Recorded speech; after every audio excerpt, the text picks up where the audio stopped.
Príklad číslo 16. Daný je štvorec ABCD s dĺžkou strany 12 cm.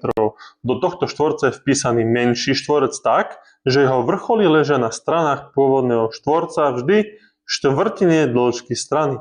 Ďalšie štvorce sú vytvorené tým istým spôsobom.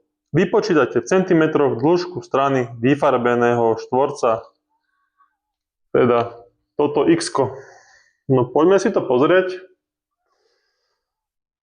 Ako prvé si všimnem, že tu mám pravohý trojuholník so stranami 9 a toto je tiež 3.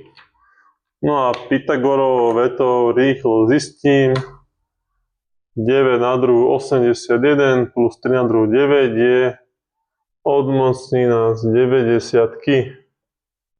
No, táto prepona. No, ak si dáme do pomeru tie strany pôvodného a toho o jedno zmenšeného, akési kvéčko,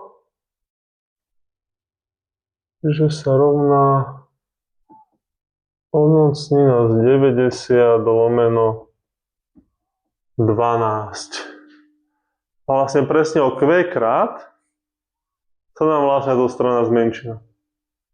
No mohli by sme samozrejme pokračovať, áno, mám odmocninu z 90, rozdelím si to v pomere 1 ku 3 a znova robím Pythagorovou vetou túto stranu a potom ešte raz. Ale keďže ste maturanti, tak to robíme trošku lepšie. Áno, takže naše x-ko vlastne bude pôvodná strana krát to kvéčko. No a ja idem jedenkrát, druhýkrát, tretíkrát. Že trikrát to budem násobiť kvéčkom, alebo to proste dám na tretiu.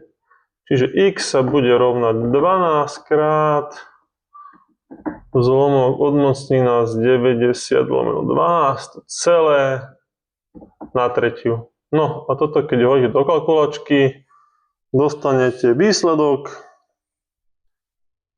5,93. A to je všetko.